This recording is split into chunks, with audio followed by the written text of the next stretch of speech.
Gurave Namaha. Vanchakalpatarubhyascha kripa sindhubhya vacham patitanam pavanebhyo vaishnavebhyo namo namaha. Shri Krishna Chaitanya Prabhu Nityananda Shri Advaita Gadadhar Shrivasadi Gaura Bhakta Vrinda Hare Krishna Krishna Krishna Hare Hare Hare Rama Rama Rama Hare Hare. Hare Krishna. Okay. So today we shall be discussing from first canto of Bhagavatam, chapter 3, text 24 to 27.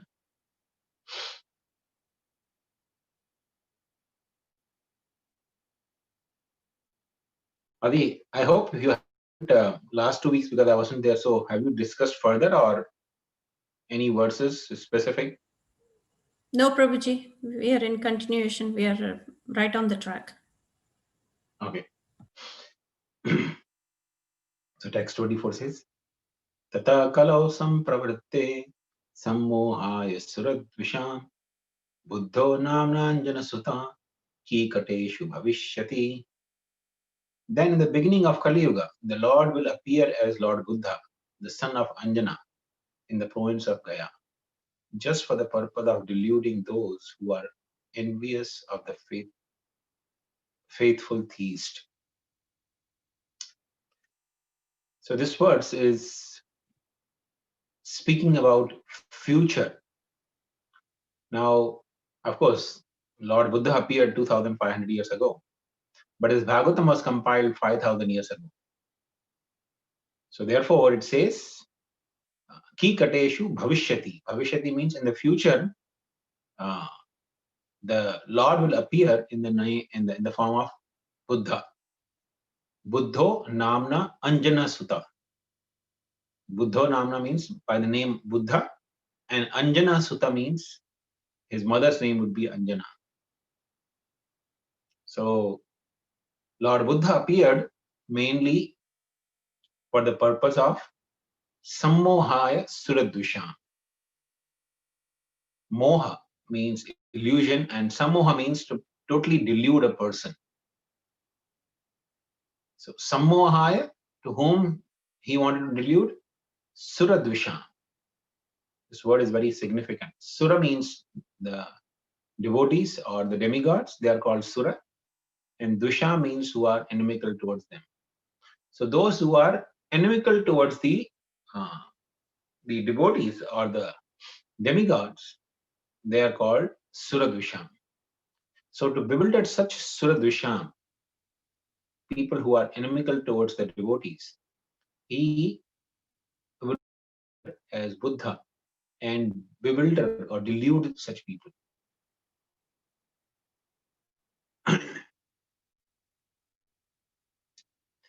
Lord Buddha is actually a very powerful incarnation of the Supreme Lord. He appeared in the province of Gaya, which is in the modern day Bihar. The Gaya city is still there. If you go to India, city of Gaya is there in the state of Bihar. So he appeared as son of Anjani, and he preached his own conception of non-violence. And in this way, teaching about the principles of non-violence, he completely annihilated or destroyed the concept of animal sacrifices from the Vedas, which is sanctioned in the Veda. So when Lord Buddha appeared 2,500 years ago, the Brahmanas had become degraded. They had started misusing the authority of the Vedas. They were actually utilizing the Vedic authority for the purpose of animal killing. So Lord Buddha appeared mainly to bewilder them. So faithless people, they were,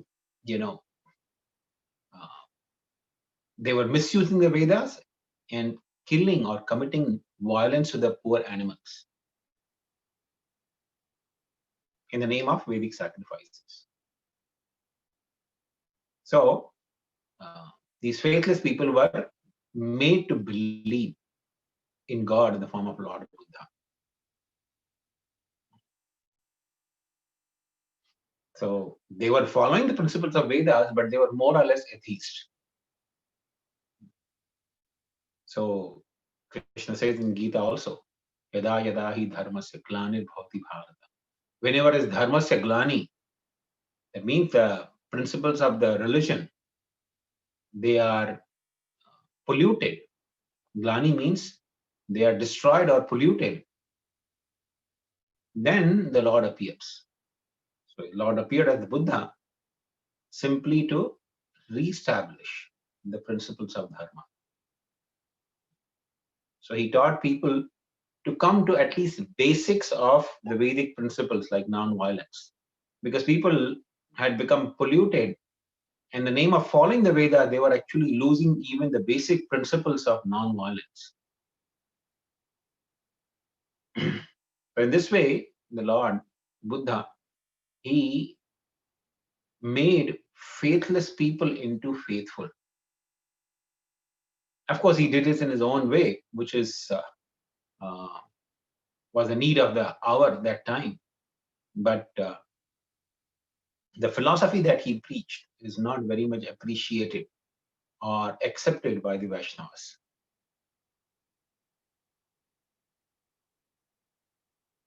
So, when the Vedas are not accepted through the disciplic succession, the authoritative disciplic succession, then the so-called scholars of the Vedas or the casual readers of the Vedas, they are misled by the flowery language of that system of knowledge. So there are many people who read the scriptures with different motives or different intentions. Like British, when they were ruling India, they saw people had so much faith in the Vedic scriptures. So they actually appointed one of the person whom they made to learn Sanskrit and write the commentaries on the Sanskrit Vedic literatures. His name was Max Muller. So Max Muller was actually hired by East India Company, especially by the British government, to demolish the faith of people in the Vedas. So he studied the Vedas only with one intention: how to find the statements which can be utilized to break the faith of people.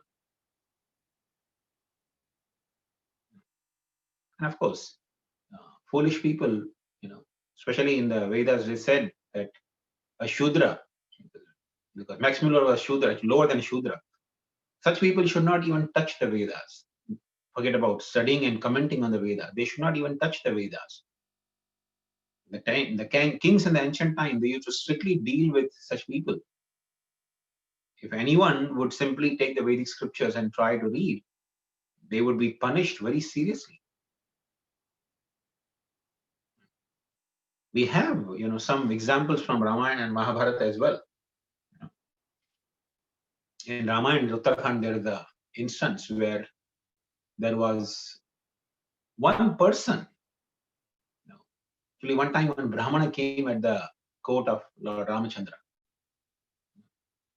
this Brahmana, his son had died. Now, the son died. This is in Treta Yuga.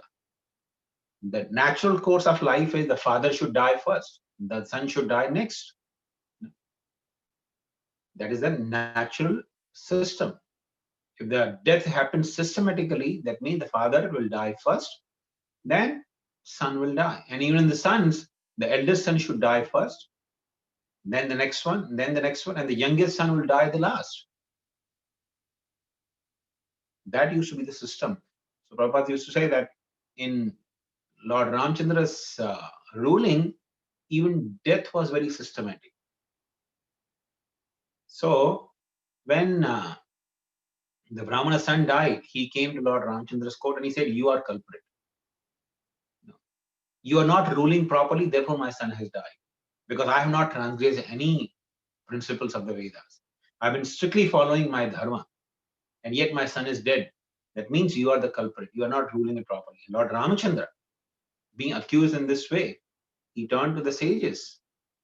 He did not tell the Brahmana that you are a liar, you are unnecessarily accusing me. He turned to the sages, and the sages told him, yes, there is one particular Shudra in your kingdom who is performing austerities. Now, of course, austerities, performing regular austerities like following Ekadashi and all is very much recommended for even Shudras or everyone. But this person was performing austerities like the sages, like the rishis, controlling the mind and senses, and he was very much enraptured in austerities. So Lord Ramchandra went to that place and he asked him, Sir, who are you, and why you are engaged in the austerities? So he gave his introduction that he was actually a Shudra. He belonged to the Shudra Varna, and he was performing austerities to conquer the heavenly planets. Lord Ramchandra, without arguing or talking anything, took out his sword and chopped off his head. Now, many people, they feel enraged by this instance.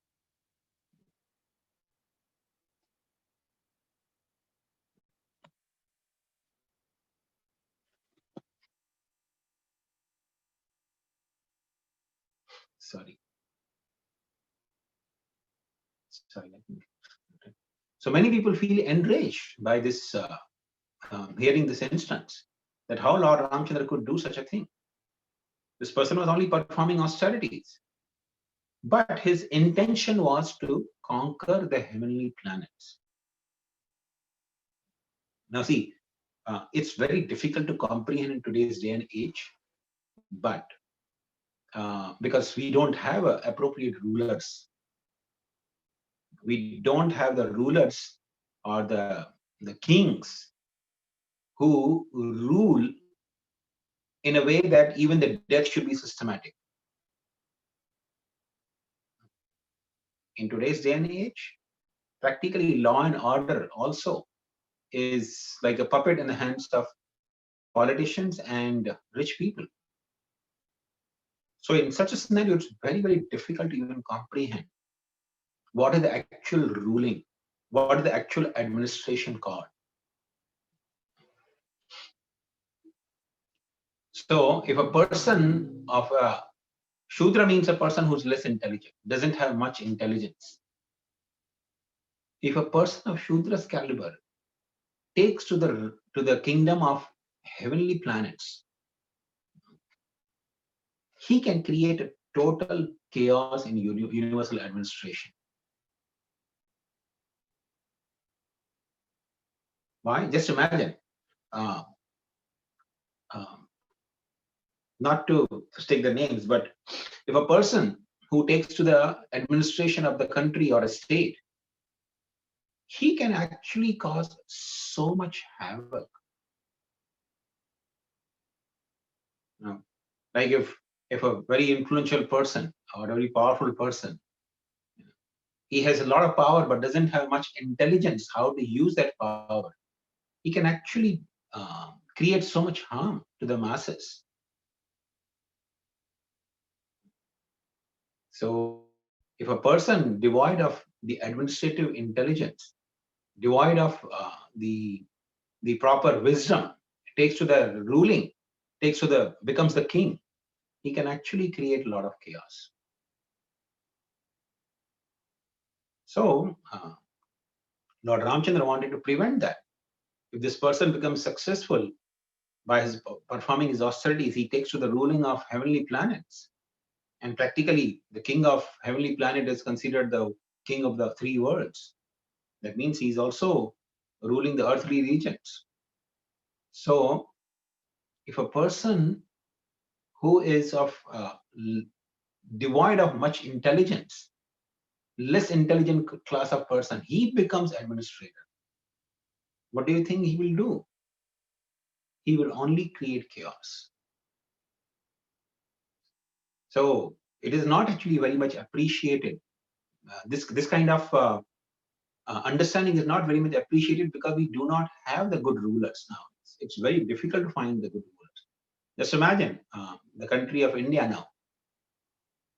Just one person who has been selflessly, in last, I think, almost in few decades, we never saw a good administrator who could be selfless and dedicated for the cause of uplifting the administrative system of the country. But one person created so much impact.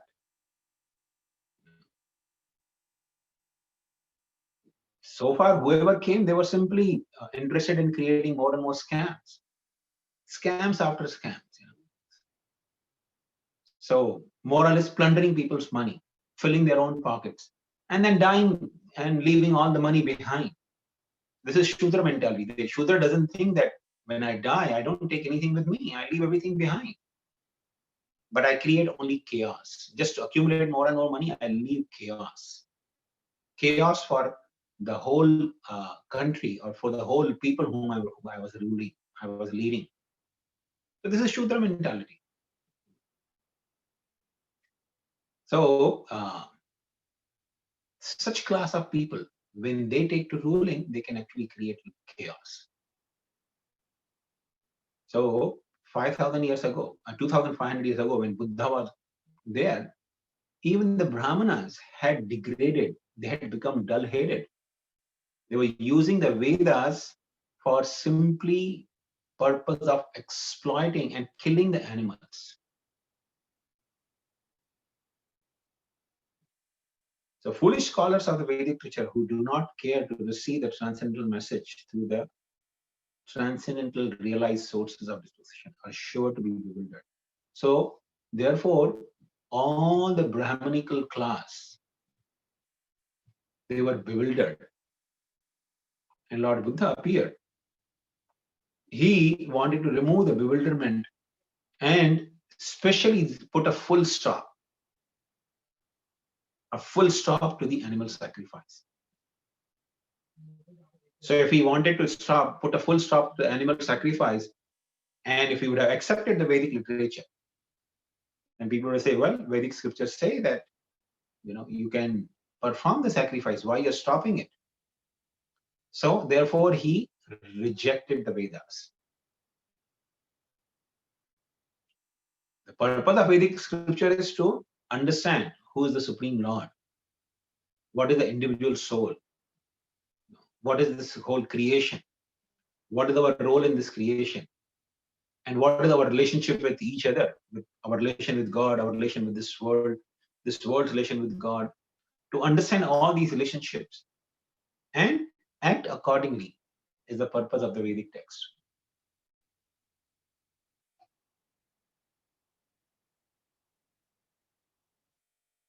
So people are to be educated on spirituality, especially in the subject matter of understanding what is God, what is soul, what is the relationship.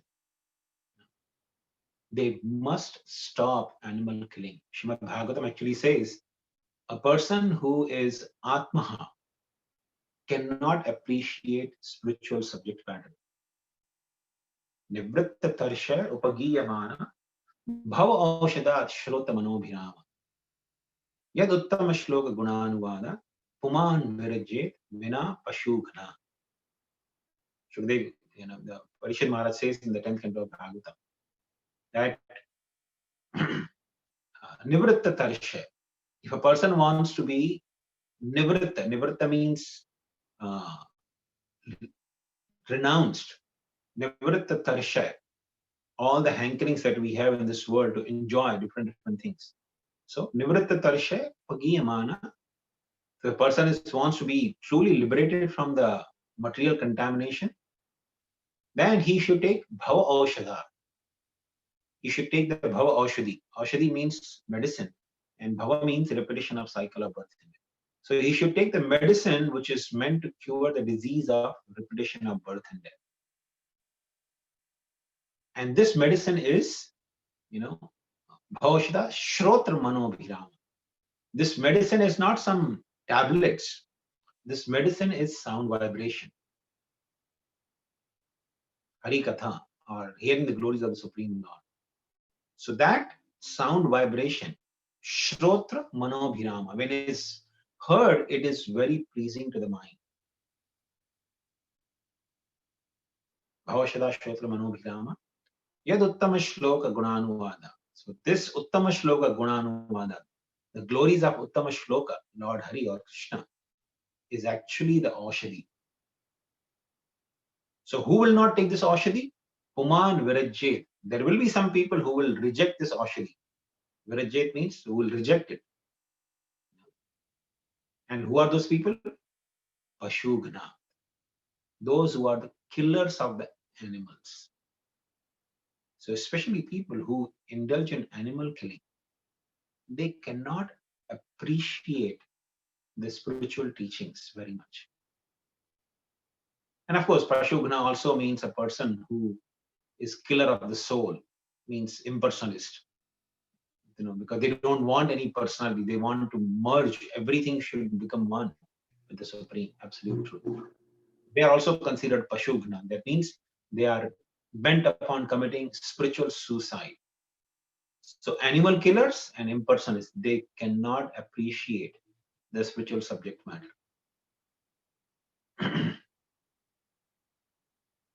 Now, Prabhupada actually says it's nonsensical to say that animal killing has nothing to do with spiritual realization. Sometimes people even say, what food has to do with spirituality? No, food has a lot to do with spirituality. In fact, spiritual life begins with food. You become what you eat. So because of this dangerous theory, there are so many nonsensical spiritual cults. They cheat people. So there are also Brahmanas who were doing similar things. They were promoting animal killing in the name of Vedic sacrifices. So when there is animal killing, there can be no justice for the animals. Not only animals, but there can be no justice for anyone. King Martin Luther Jr., he actually made a beautiful statement. He said, injustice anywhere is threat to justice everywhere. So don't think, if you think, some injustice happened in New York City or in Minneapolis, Minnesota, it happened, some injustice happened. I'm sitting in California or I'm sitting in Virginia. I have nothing to do with it. No. Injustice anywhere is a threat to justice everywhere. Because people who inflict injustice, they do not remain in their territory. They want to expand their territory. That means they want to bring injustice everywhere. So if there's injustice to animal kingdom, don't think that it will remain restricted only to animal kingdom. It will come to human society, and it does come to human society. The wars are nothing but a result of animal killing. As long as there is animal killing, there will be wars. People will continue to kill each other.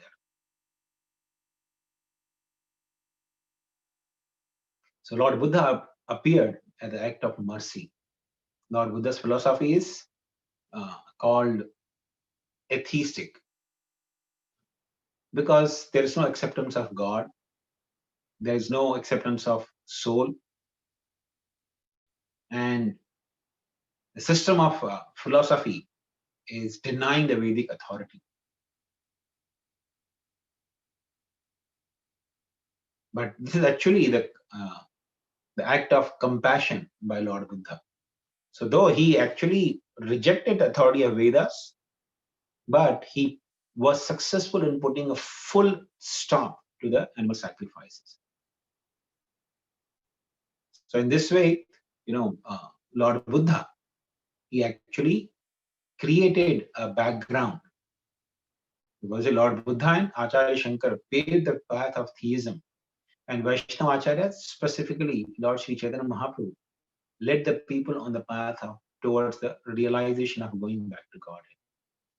So Lord Buddha came to stop the pollution of animal killing, because people who are addicted to animal killing, they cannot appreciate spiritual teachings. So he put the full stop to the animal sacrifices. But in doing so, he introduced atheistic philosophy. And he rejected the Vedas. So people had actually left the Vedas. They were not accepting the authority of Vedas. So Shankaracharya came and he said, no, whatever Lord Buddha told you, whatever philosophy you have by Buddha is actually from the Vedas. So he established the authority of Vedas back. But he had to twist and turn the meanings of the Vedas. So it was like a kind of a compromise, sweet compromise to Buddhists who started accepting the Vedic scriptures, Vedic literature. And thus, the Vedic authority was again re-established. And then later on, of course, Ramanujacharya, Madhvacharya, and ultimately Sri Chaitanya Mahaprabhu came, and they established the true principles of the Vedas. Because people were accepting the authorities of Vedas, but they were accepting inappropriate interpretation of the Vedas, which was given by Sripad Shankaracharya. So they established the true principles. So in this way, Lord Buddha, he appears simply to show the mercy to all the animals.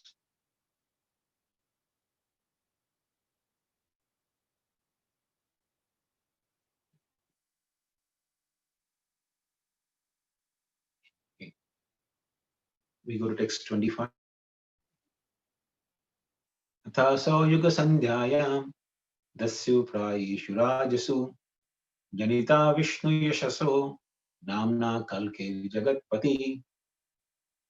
Thereafter, at the conjunction of two yugas, the Lord of the creation will take his birth as Kalki incarnation and become the son of Vishnu Yasha.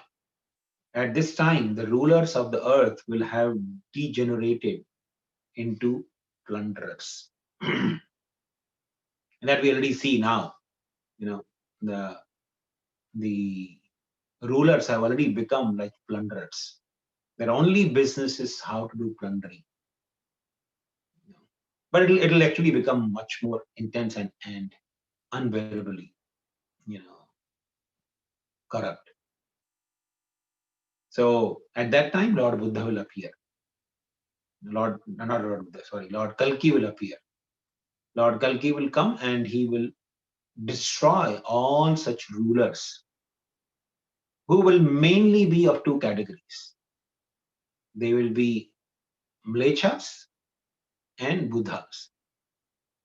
Bauddhas and Mlechas, they will be the only two categories left by the end of Kali Yuga. And they would pollute the entire world. The whole population would be highly polluted. The people will have no brain substance left. You see, people are addicted to so many, sinful tendencies now. They are increasing more and more. It is becoming more and more trend. Even in the US, it's becoming a trend to eat the human flesh. And it will increase. According to Srimad Bhagavatam, it will actually increase. As Kali Yuga progresses, there will be no more fruits and grains. They will all disappear because of the manipulation. The fruits and seeds and grains, everything will disappear. Then people will actually start eating only animals and human flesh. So they will practically become the Rakshasas by the end of Kali Yuga. When the whole population becomes Rakshasas, then the Lord will come as Kalki and he will destroy all of them. So last two verses are Avatar hi asankyeya hari sattva nidhir dvija yatha vidhasina kulaya Sarasasyu Sahasrasha Rishayo Manavo Deva Manuputra Mahaujasa Kala Sarve Harir Eva Saprajapatya Smritam. O Brahmana, the incarnations of the Lord are innumerable, like the rivulets flowing from inexhaustible sources of water. All the rishis, manus, demigods, and descendants of Manu, who are especially powerful, are portions of the plenary portions of the Lord. This also includes the Prajapatis. So here, Sutta Goswami is actually summarizing after describing so many avatars, especially after describing Kalki avatar. He's saying there are avatarahi asankhya. There are innumerable avatars of the Lord. He has only given few, but there are innumerable incarnations of the Lord. And example is given here.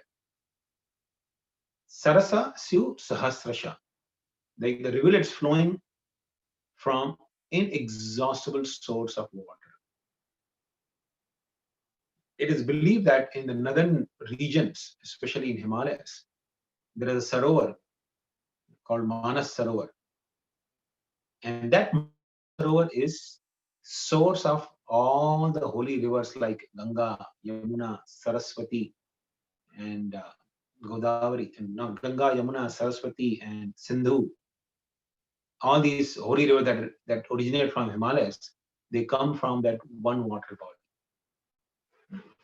So, similarly, the Supreme Lord, Sri Krishna, he is actually the source of all the incarnations.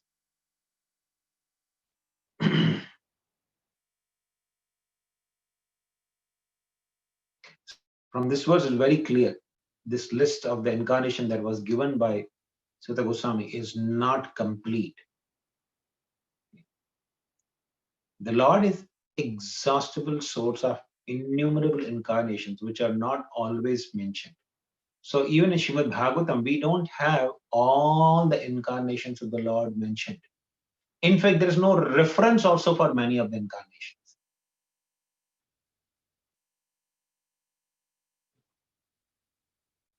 It is said that the upper planetary systems, especially in heavenly regions, or even in the abode of Yamaraj, who lives, you know, below or towards the southern side.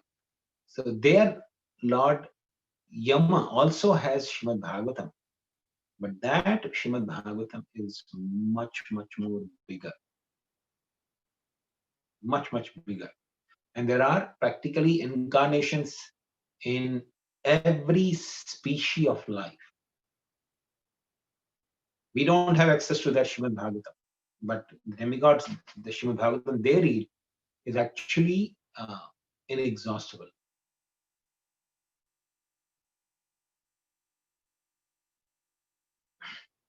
So there are innumerable incarnations of the Lord are manifested all over the universe constantly. Sometimes people say, why God appears only in land of India? Well, that's not true. It is not true that the Lord appears only in the land of India. But he appears also in the upper planetary system, like Vaman incarnation. Lord Vamandev appeared in the heavenly planets. He appeared as the son of Aditi and Kashyapa, who live in the heavenly regions. So in this way, there are innumerable incarnations of the Lord.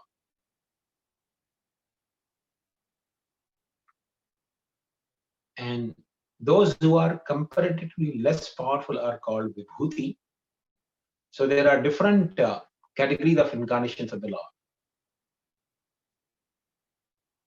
So in incarnations of the Lord, there are also different categories. They are mainly categorized into 6 categories. So first and foremost is Leela Avatar. The Lord, like Krishna, Lord Rama, they appeared as Leela avatar. They come to this world to perform Leela or perform the pastimes. So Leela avatar, and then there is Guna avatar. Guna avatar is Lord Brahma, Vishnu, and Mahesh. They are the three deities or incarnations of the three qualities of the more material nature. Lord Brahma is considered the incarnation of the quality of passion. Lord Shiva is considered the incarnation and the quality of ignorance. And Lord Vishnu is considered the incarnation of the quality of goodness. So in this way, there is Guna avatar, then there is Purusha avatar. Purusha avatar is the three Purushas, Mahavishnu or Karnadakshayi Vishnu, then Garbhodakshayi Vishnu, Shirodakshayi Vishnu. These three are called Purusha avatars. And then there is also Yuga avatars. In every Yuga, there are 4 yugas, Satyuga, Treta, Dwapar, and Kali. In all the 4 yugas, also there is an avatar.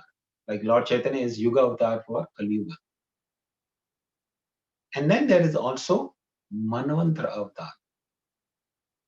Manvantara avatar means during the reign of Manu, there are 14 Manus in a day of Brahma. So during the reign of each Manu, there's an incarnation of the Lord who comes to mainly protect all the sages, Brahmanas, and also Maharaj Manu. Manu's ruling. And then we also have Avesha or Shakti Avesha avatar that is being mentioned here. So there are 2 categories mentioned here. So Avesha means a living entity. He is regarded as the incarnation because Krishna has invested some potency, some of his energy in that person. Say, for example, Lord Parshuram, he's called Shakti Avesha avatar because he is a living entity, but the Lord invested the potency of chastising the Kshatriyas. So he was invested with the power of the Lord to be able to chastise Kshatriyas. And therefore, none of the Kshatriyas could actually stand in front of Lord Parshuram. None of them. He actually destroyed the 21 times all the Kshatriyas on the face of the earth. So in this way, the Avesha avatar. But those who are less powerful than Avesha, they are called Vibhuti. They are not called incarnation, but they are called Vibhuti. Like Krishna mentions in Bhagavad Gita, Yadid Vibhuti Mat Sattvam. So he describes wherever you see some Vibhuti or some extraordinary power, you should know that it's because of my blessings that power exists there. And some of the Vibhutis Lord Krishna explains also in that chapter. He explains, Prahlada Shashmi Daityanam. Among the Daityas, I am Prahlad. So Prahlad is actually a Vibhuti of Krishna in Daitya or Danavas. So in this way, there are different innumerable incarnations of the Lord. So this is the sum and substance of today's discussion. I think we'll stop here. If anyone has any questions, you may ask.